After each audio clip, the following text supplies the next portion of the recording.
Hello everyone, welcome to Laws Forum. I am Rohini and let's continue our CPC series. तो आज का topic होगा हमारा the Indian bank versus Maharashtra state cooperative marketing federation case. That is a case number 2. Okay, so इस case की summary आपको जो है वो लॉस फॉरम पे कैसे अवेलेबल होगी. So you have to search Indian bank. Yes, here is the summary. Yeah, wait a second. Indian Bank. Yes. Okay. So here is the summary of the Indian Bank versus State of Maharashtra State Cooperative Federation. Okay. So इस summary में हमने कौन कौन से keyword use किए हुए case में. That is section 10. तो सेक्शन 10 के जो बेयर एक्ट है तो वो भी हमने समरी में मेंशन किया हुआ है. देन द फैक्ट्स क्या है इस केस के, पूरे इश्यूज क्या रहा, कंटेंशन दोनों पार्टीज के, पिटिशनर के, रिस्पोंडेंट के, then the law points. Okay, तो ये जो सारी समरी आपको लॉस फॉरम के वेबसाइट पे अवेलेबल है या आप जो इसका ऐप भी डाउनलोड कर सकते हो तो उसमें भी अवेलेबल आपको मिल जाएगी ये. Okay, so let's start our case. Indian bank. Okay, तो इस केस में जो सेक्शन इंपॉर्टेंट रोल प्ले किया है that is section 10 of CPC. अब सेक्शन 10 ऑफ सीपीसी क्या है? सेक्शन 10 ऑफ सीपीसी डील करता है रेस सब जुडाइस. एक प्रिंसिपल है. अब इसके ऊपर जो है कंप्लीट वीडियो बना हुआ है हमारे प्लेलिस्ट में, आप चेक कर सकते हो. रेस सब जुडाइस क्या होता है, what is the difference between res judicata, res sub judice. Okay, तो दोनों वीडियो जो है हमारे आपको वेबसाइट पर मिल जाएंगे. सो द रेस सब जुडाइस क्या होता है? अगर लेट से कोई भी सूट हो और अगर वो सेम सब्जेक्ट मैटर से डील करता हो, सेम पार्टीज हो और जो पार्टीज का टाइटल भी है उसमें टाइटल्स भी सेम हो. लेट से कि इसके प्रीवियस सूट में I am the owner and it was मेरा जो टाइटल था वो ओनर का था और जो मेरे रिस्पोंडेंट है उनका टाइटल टेनेंट का था. अगर मैं सेम सूट में अब सेम टाइटल अगर फिर से मैं नेक्स्ट सूट डाल रही हूँ और यहाँ पर हम पेटिशनर और रिस्पोंडेंट दोनों सेम है, हमारा टाइटल भी सेम है, ठीक है, सेम पार्टीज है, सेम सब्जेक्ट मैटर है, तो फिर ये जो प्रिंसिपल है ऑफ रेस सब जुडाइस ये यूज होगा. ओके, एक बेसिक जो ओवरव्यू जो है वो मैंने आपको दे दिया जो सेक्शन हम यूज करने वाले इस केस में. ओके, तो सेक्शन 10 क्या कहता है? सेक्शन 10 कहता है स्टे ऑफ सूट, जो है सूट पे स्टे की बात करता है. अब इसका मतलब क्या होता है?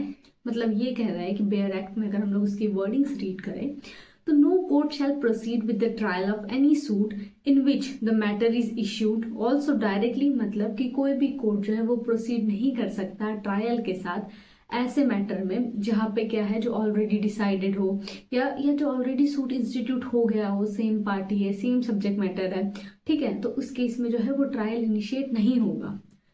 एक बेसिक अंडरस्टैंडिंग आई होप आपको मिल गई है. ओके, अब हम लोग केस के फैक्ट्स पे आएंगे. तो इस केस के फैक्ट्स क्या है कि एक होता है महाराष्ट्र कोऑपरेटिव मार्केटिंग फेडरेशन. अब इन्होंने क्या किया होता है ना, एक राइस मिल के साथ इन्हें गुड्स खरीदने होते हैं राइस मिल से, तो इन्होंने इररिवोकेबल लेटर ऑफ क्रेडिट जो है वो 3 करोड़ का इशू किया होता है, ठीक है. अब इनका जो एक केस होता है ऑलरेडी एक फॉर्मल केस जो है वो चल रहा होता है, किसके साथ? सूट इन्होंने फाइल किया होता है इंडियन बैंक में, ठीक है, इंडियन बैंक को for the recovery of that amount. अब ये जो इंडियन बैंक है ये क्या करती है? एक समरी सूट फाइल करती है, ठीक है, समरी सूट फाइल कर दिया इन्होंने. अब ये मैंने आपको फैक्ट्स बता दिए. लीगल इशू क्या आया, ठीक है, लीगल इशू की अगर हम बात करें तो लीगल इशू यहाँ पे आया कि क्या जो सेक्शन 10 है सीपीसी का दैट जो बार करता है proceed with the trial of subsequently instituted suit. मतलब सेक्शन 10 यहाँ पे क्या करता है? रोकता है, एक बार लगाता है किस चीज पे कि भाई अगर ऑलरेडी एक सूट जो है फॉर्मल सूट अगर चल रहा है, सेम टाइटल है, सेम पार्टी है, सेम सब्जेक्ट मैटर, तो दूसरा सूट जो है वो नहीं होना चाहिए. तो यहाँ पे जो सेक्शन 10 है वो बार कर रहा है ट्रायल से, तो क्या वो अप्लीकेबल होगा? जो सेम जो चीज है वो अप्लीकेबल होंगी समरी सूट में भी अंडर दी ऑर्डर 37. ये जो समरी सूट है वो ऑर्डर 37 ऑफ सीपीसी में होता है, ठीक है.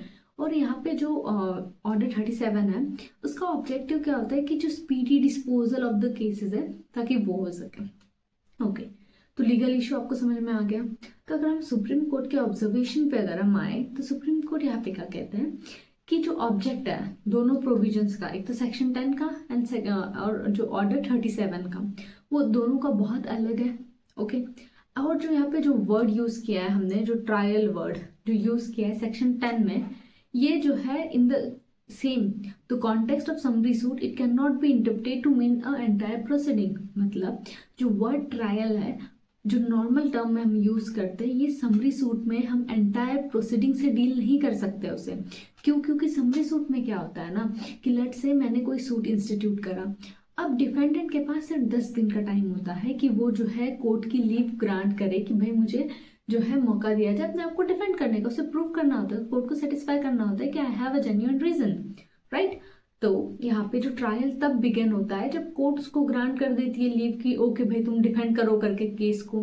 तो इसीलिए जो ट्रायल वर्ड है, जो सेक्शन 10 में जिसका ट्रायल का जो वर्ड यूज किया, वो हम सेम समरी सूट में यूज नहीं कर सकते। ओके, एंड सबसे पहला पॉइंट क्या है, द पॉइंट नंबर 1 कि defendant has not applied for the leave to defend और if such application has been made and refuse. या तो दो कंडीशन हो सकती है। सबसे पहला तो जो डिफेंडेंट है, डिफेंडेंट ने क्या किया है, लीव फॉर दिस लीव जो है वो ऑलरेडी लीव के लिए अप्लाई कर दिया है।